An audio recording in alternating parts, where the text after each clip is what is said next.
فضل صوم فضل شهر رمضان.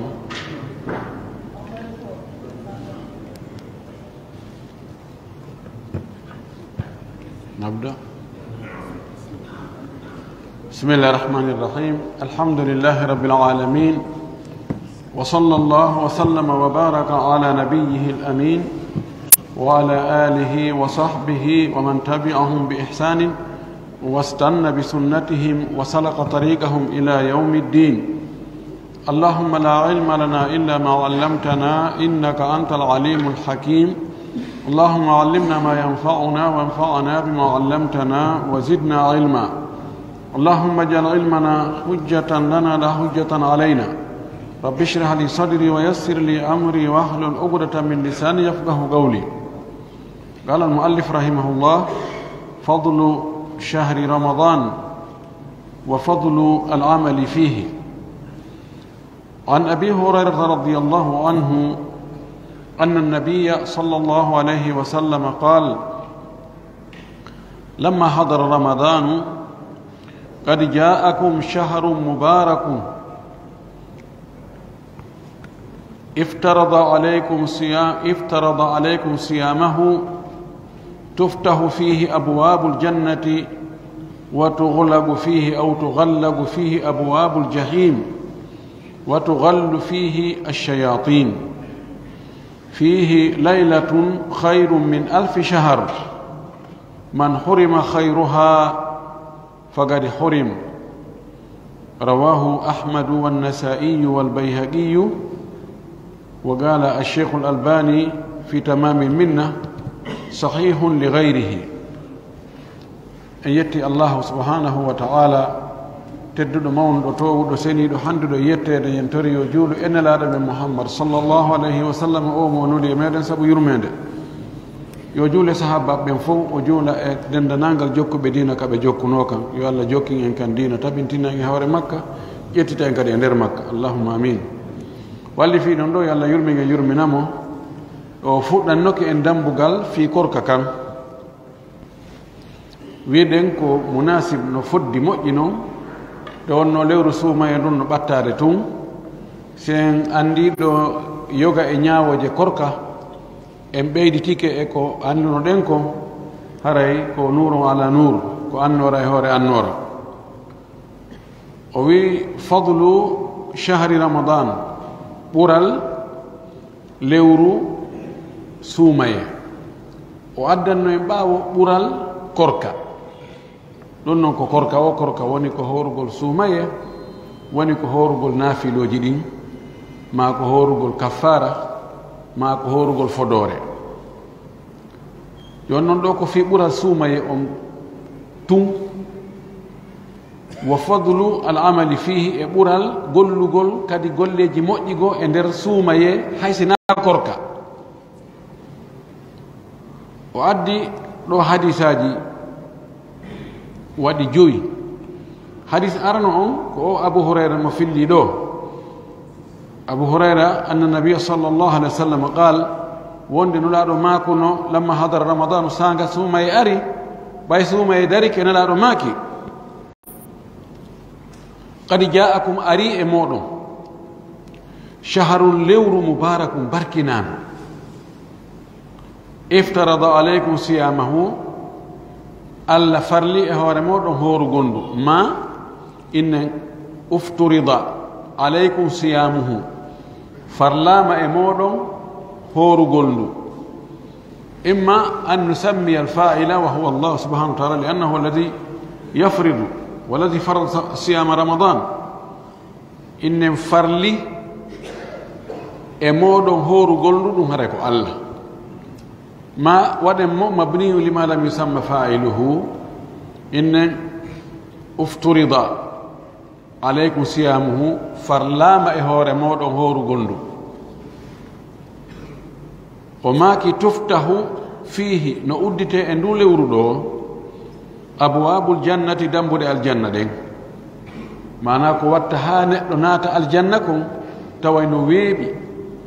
e nder lewru ndu. ɓure a waɗay seeɗa ni heɓa bus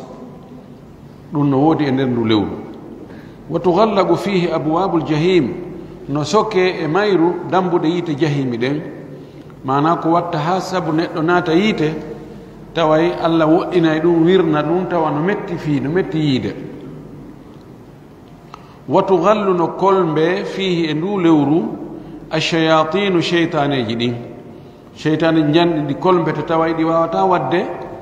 bonnireji ko ɗum wawno wadde ko non wasi nagge kolmbama nagge siko bonnayge ɓe kolmbayge si nge kolmbama wona ka nge wawi natugol hara nge alda e kolombowal fo nge wawi natude e kolombowal ani ɗi empêchete haray ɗi wawata wadde golle ko ɗi wowno wadde kon fo ade suumaye fihi no e nder suumaye on laylatun jemma on ɗon jemma gollugol moƴƴere e makko hayrum ɓuri moƴƴude min alfi shahrin edi lebbi wulure mana on ɗon jemma kala wo ko waɗɗa e makko e moƴƴere no ɓuri wasi a waɗi wa nden moƴƴere ɗon e nder lebbi wulure ɗum ko duuɓi 80 e ko fawi nelaɗo maki man hurima hayruha mo ɗawama ma mo katama moƴƴere nden ñalande on jemma ɗon fagadi hurima haray o ɗalama haray o katama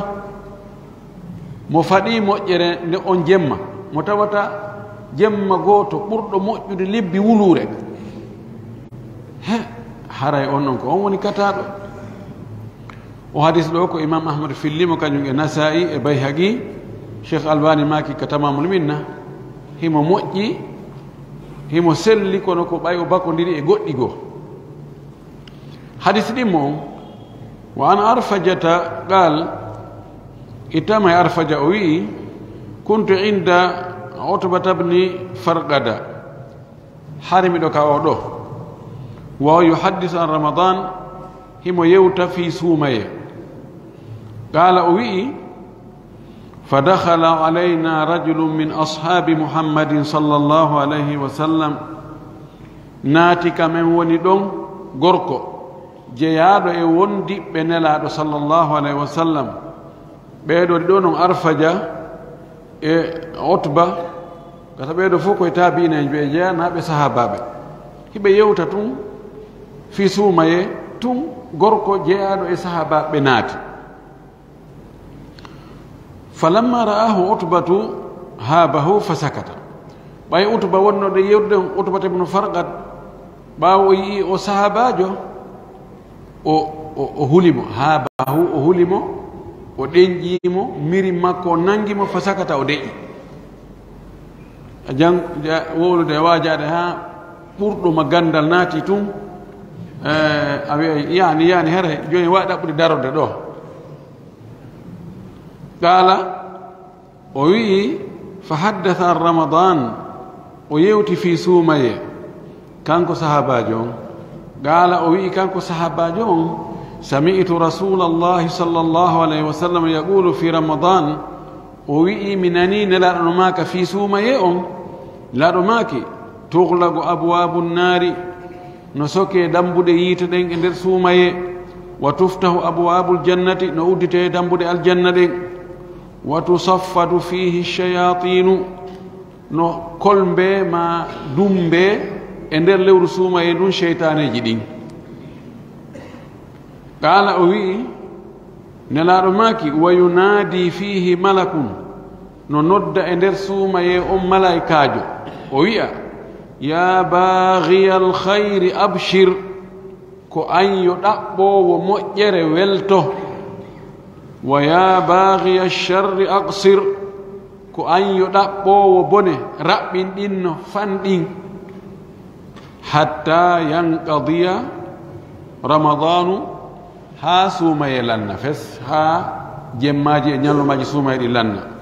ñande o haray o malaikaji ɗo noddiray ni ko an yo ɗaɓɓowo moƴƴere welto wakkilo noko go wi aqbil fewtutu immo daroɗa ɗaɓɓowo bone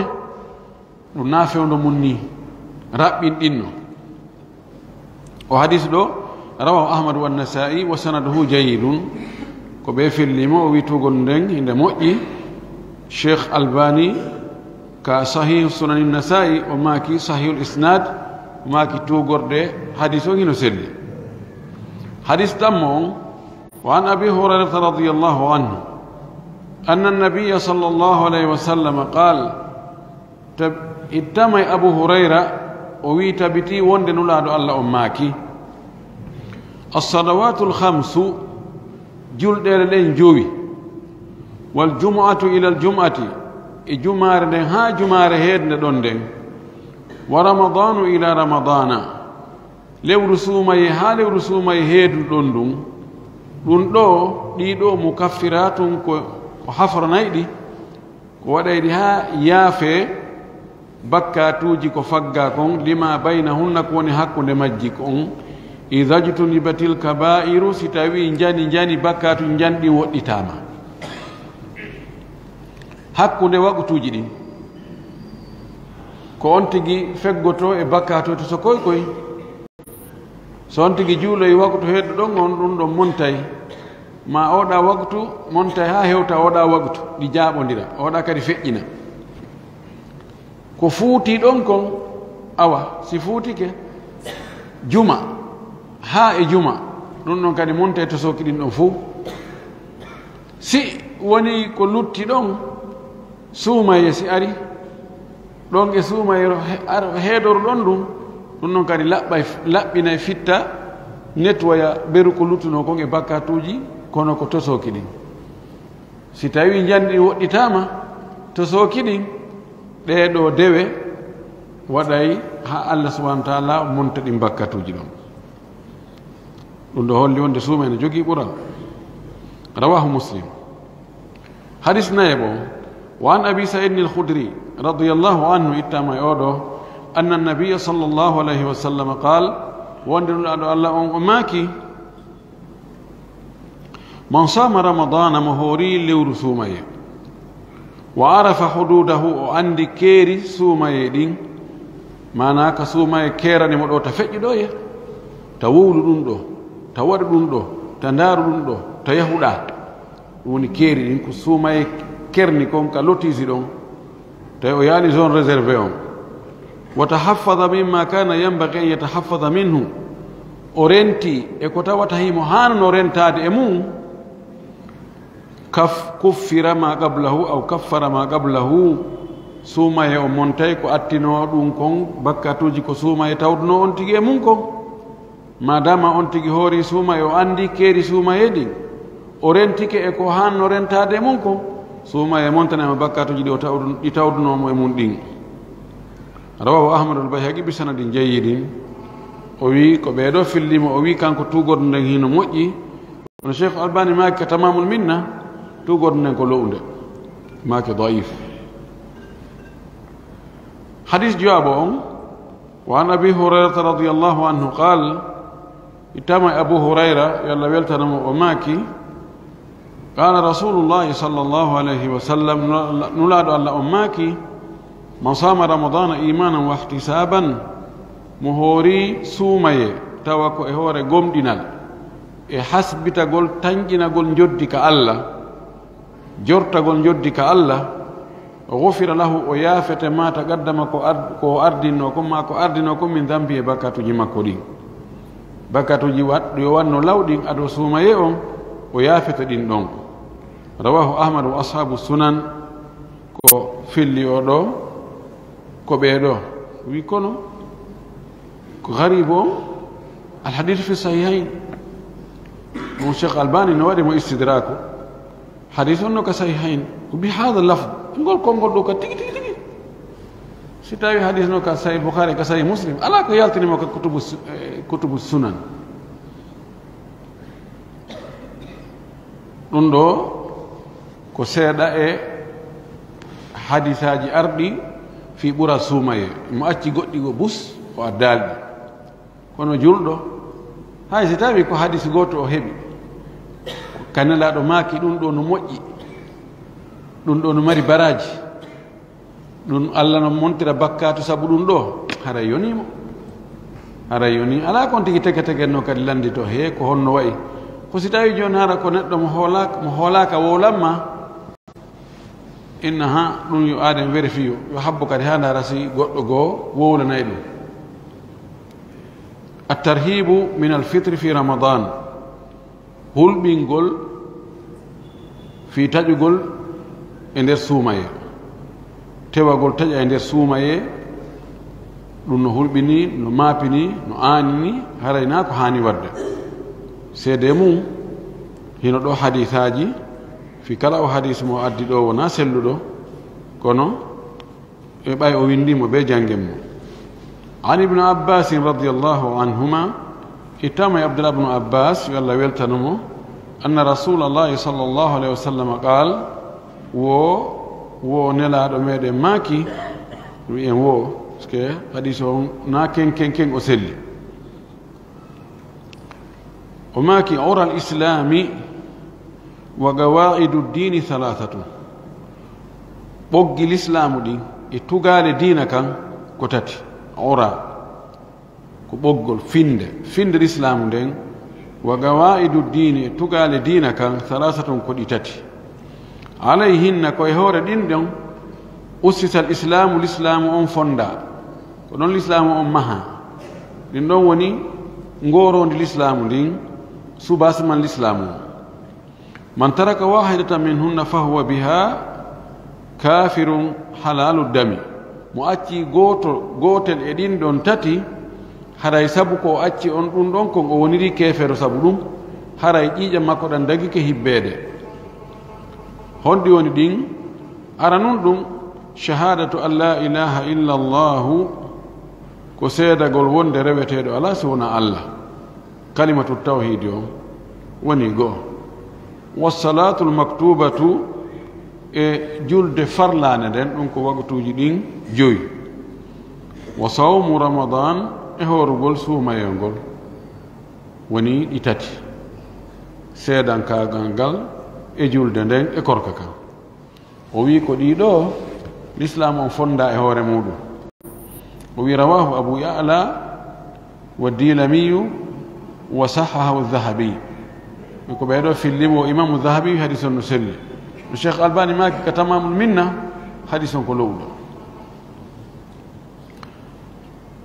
hadis ɗimmo on ɗo wa an abi hurairata radiallahu anhu anna annabiya sallllahu alayhi wa sallam qal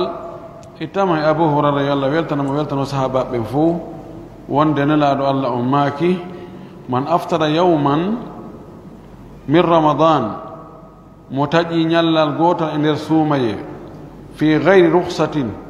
tawana e newende rakhasaha llahu lahu nde allah newnanimo yo taƴu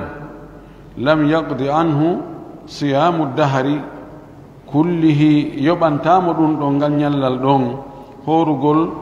adna makko on fof gurdam makko ɗan fof wayin sama hayso o hoori andane ɗo wata horugol adna mum on fof gurdam mum ɗan fof kono sen farli o hoorino gurdam makko ɗan fof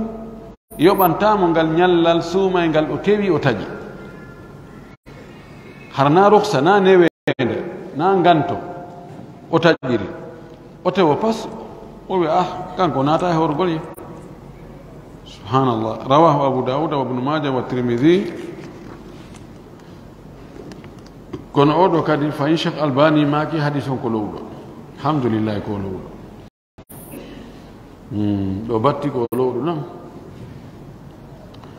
wa qala al-bukhariyu imamu al-bukhari o maki wa yudkaru an abi hurairata raf'uhu wono no filla no janta e abu hurayra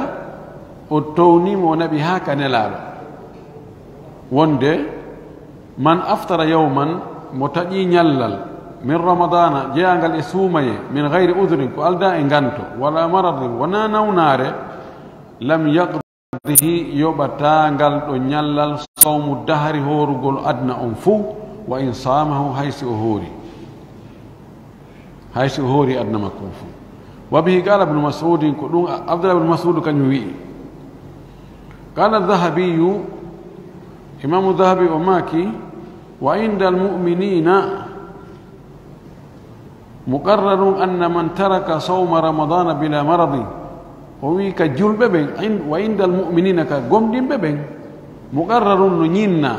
نتابنتنا ولا إقرار أن من ترك صوم رمضان وند أن تويد أتي هورغل سومي بلا مرض كالدا نوناره أنه نؤدو شر بريبوند من الزاني إدي جينو دون واتو زنا أون ومدمن الخمر دومي دو يرغل بيردن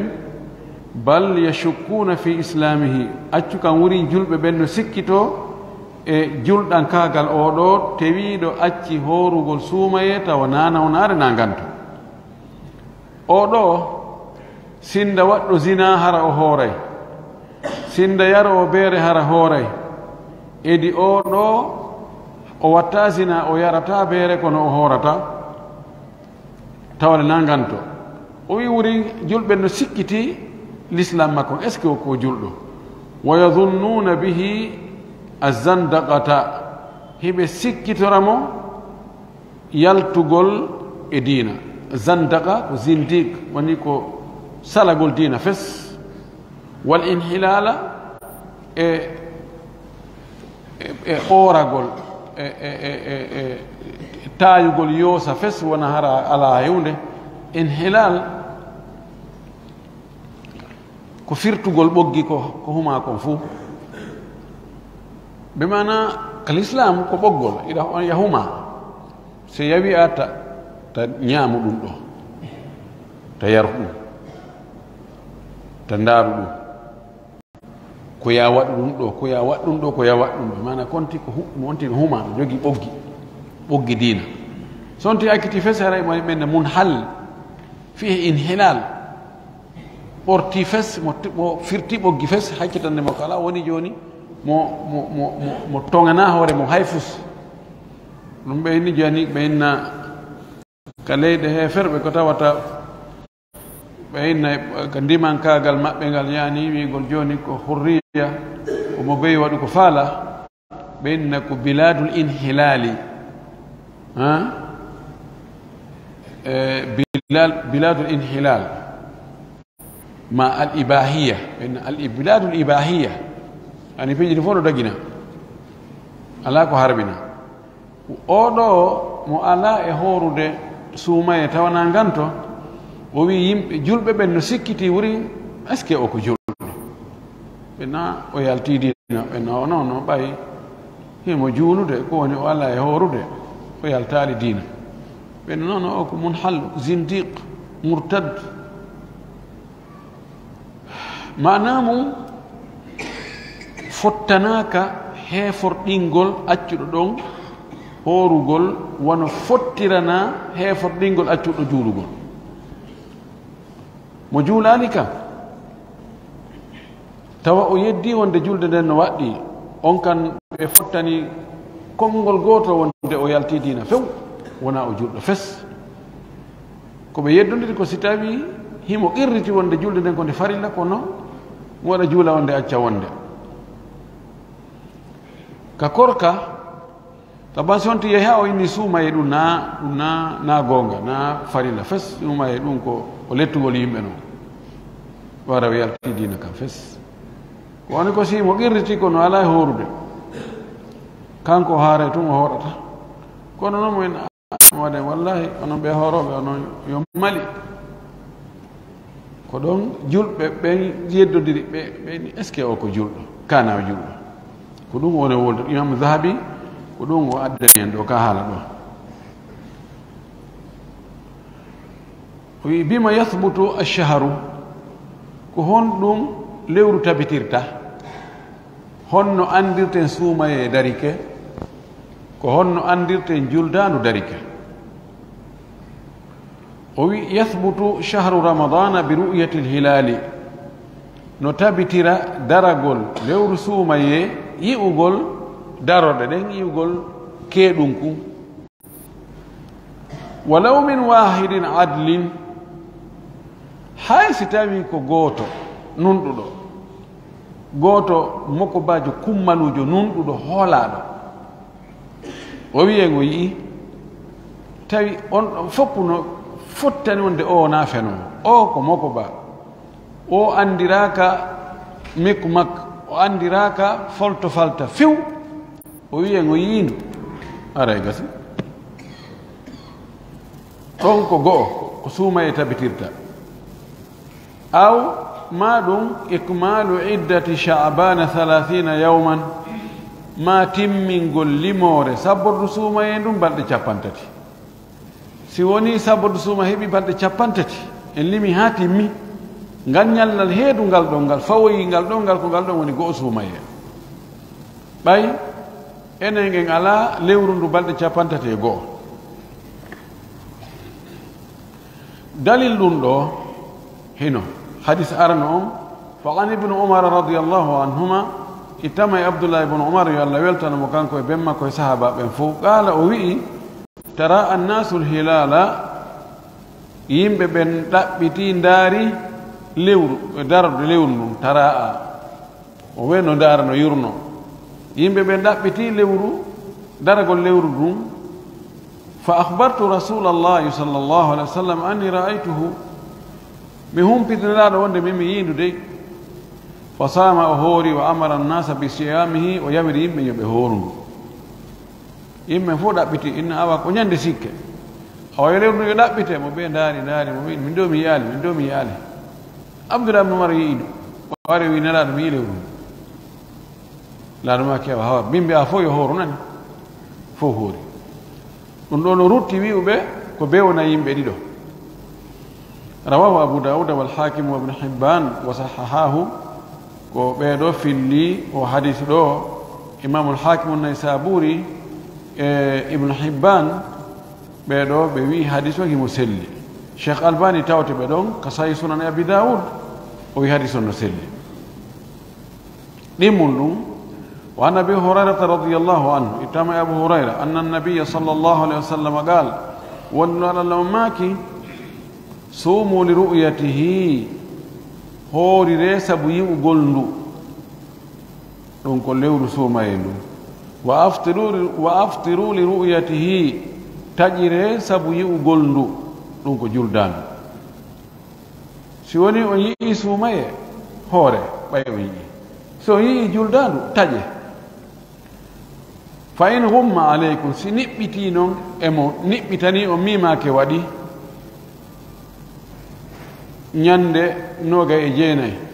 no wetude 30 haray ko honɗum watto o wi fa akmilu iddata chabana 30 yawman haray timmine limore sabbudu suumaye ndu balɗe 30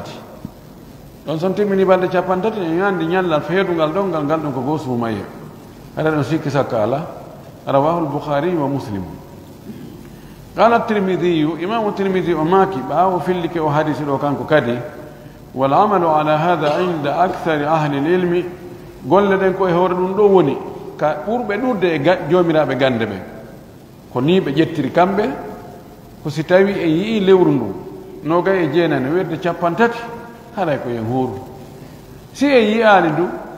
ko yen timmin limore sabbordu suumaye ndum balɗe 30 qaalu ɓe wi o yimɓe joomiraɓe gande ɓen ɓe wi ndo ko konngol tirmitingol ɓurɓe ɗurde ɓe gande ɓen ɓe wi tuqbalu shahadatu rajulin wahidin fi siyam no jaɓe seede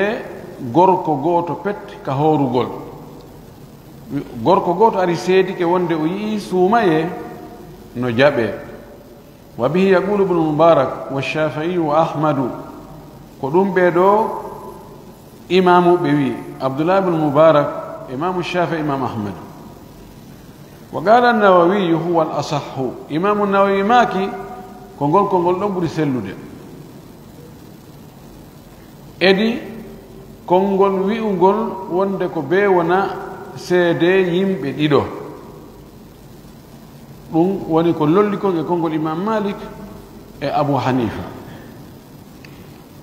wa amma hilalu shawwalin amma darorɗe juldandu ويثبت نتبتر بإكمال عدة رمضان 30 يوما درجل جلداد نتبتر سبتم لمو رسوم يندم بل إشابانتتي سوما هي بل إشابانتتي ngal nyallal heedungal ɗon ko go'o juldandu on harenayo ngal hoore o wi wala tuqbalu fihi shahadatu al-adli al-wahid inda ammati al-fuqaha'i jaɓataake ɗon noon ka tabutugol juldandu seede nunɗuɗo gooto ɗum ɗo ka yimɓe e ɓurɓe ɗurde ɓen e yimɓe fiqhuɓen ammatul fuqaha'i fade fuqaha en fof yimɓe karamakoɓe fiqhuɓen fof واشترطوا بشرطه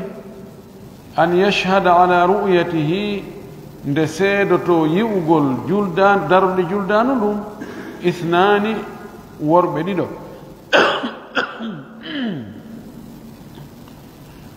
dawa adlin hara kadi ko jomiraɓe nunɗal tawana yettesoɓe de kadi nunɗuɓe illa aba thawri si wona abu thawr فإنه نكانكو أبو ثور لم يفرق وسننرال في ذلك إنون بين هلال شوال حق لدرر جلدان وهلال رمضان إدرر سومية ومي كانكو غوركو غوتو نغاينا نجابي وقال وي يقبل فيهما نجابي كانجر دينون درغول سومية درغول جلدان شهادة الواحد العدل سيدي غوتو نوندو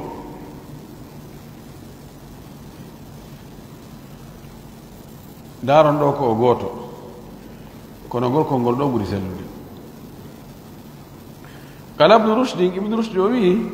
ibnu rushdi hafidu on ka bidayat mujtahid o wii wa madhabu abi bakre ibne lmundir laawol abou bakre ibnu lmundir laawol makko ngol huwa madhabu abi thawrin ko ɗum woni laawol ko laawol abou thawri ngol ɗo ibnu lmundir kadi ko ngol ɗon jokki imana seede gooto no yona daroɗen ɗiɗino ala ko sendi wa ahsibuhu madhaba ahli dhahir o wi miɗo tanƴini miɗo sikki ha ɓatti fellutude ko ɗum ko ɗilla woni laawol yimɓe dhahiriyankoɓe ɓen ƴettoɓe ko feeñi ɓen nam ko ɗum woni madhab maɓɓe kamɓe kadi no woodi woɓɓe go kadi tawtuɓe ɓe na ɓeɗo tun ko ngol kolngol ɗon ɓuri sellude ala ko sendi ko ndaarete ko hoola gongol andi ɓeeɗa fugaha en ɓe felnaaki ɓe wii daragol suumaye ko naatugol e dewal naatugol e ko metti fii ɗon fayde ha yette bari jon on nde o ndaara ha est ce que ko kayru ni non mi sikka kara tabintinirta kono ka juldandu ko yaltugol e hoorugol naata ñaama yara ɗon yette so ɓen koɓe yiino felsitinuma no mi yiino ko kayru tigi non komi yiiɗo ko kayru on ɓeyni ɗo no serti no serti kono ko hoolare nde siko neɗɗo hoolaɗo makko ba ɗon ɗon on tigi fenata fiitu ñallal gotal defatamo o wigol o yii ko yiyani وقد احتج أبو بكر بن المنذر hujjinori wonde seede gooto kadi no yona fayin ka yiwgol juldandu darugol juldandu o wi bin iqadi al ijma'i fiɓagol ijma on ala wujubi l fitri wal imsak ani l akli e waɗɗagol taƴugol ma ɗum jogitagol hara ñamali bi qawli wahidin e konngol neɗɗo gooto fo wajaba an yakuna al amru kadalik fi dukhuli lchahri wa khurujihi ko noon waɗɗike nde fiyaake on woni tawana noon kadi ka naatugol lewru e ka yaltugol lewru tayib o wi fof no fottani ka taƴugol ka huntagol e ka accugol ni sullagol ngol konngol neɗɗo gooto nunɗuɗo no jaɓe si salli allahu akbar mo ɓe jiɗo tun tamaro ne mbugo ka hunduko ko goto wolane goto andini en ɗo wonde awa futuro heewi e yonnenoni konngol goto ceede neɗɗo goto ka sullagol kadi men e sallinodinani allah assalatu hayru min annaumi e a waciren ni o yiɗum ɗo no fottana bil ijma ko korka en jaɓi seede neɗɗo goto fiyo en taƴu ka futuro en jaɓi seede neɗɗo goto fiyo en accirni ñamugol en jogito acciren ni ñamugol ka sulla ko fi honɗum hay jaɓen kadi seede neɗɗo goto wonde lewru suuma e ndu darike jaɓen konngol neɗɗo goto wonde juldandu darike awa janngo ko yen taƴu ko yen juulu o wiyala ko sendi wallahi mumtaz qiyas fi mahallihi يعني قاس المختلف فيه على المتفق عليه وي إذ تود كلاهما كنجردين علامة تفصيل زمان الفطر من زمان الصوم سابو كنجردين كوماند سنديرغول حقونde زمان تاجugongol e zaman horugongol joni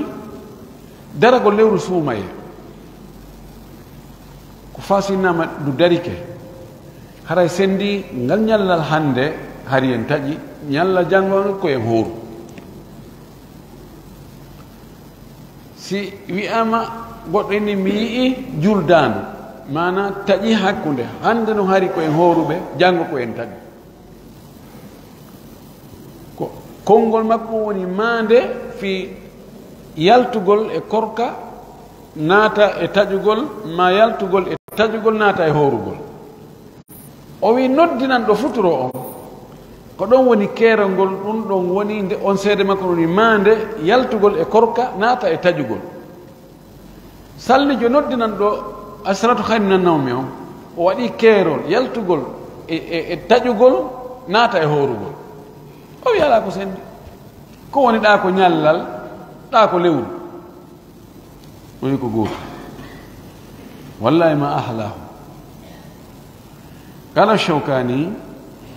إمام الشوكاني وماكي وإذا لم يرد ما يدل على اعتبار الاثنين في شهادة الإفطار من الأدلة الصحيحة ستوي جلالي كتين دينتا تسكا قول إدو كسيدا قول في تاجو قول إن مرد الدليل جسلو دي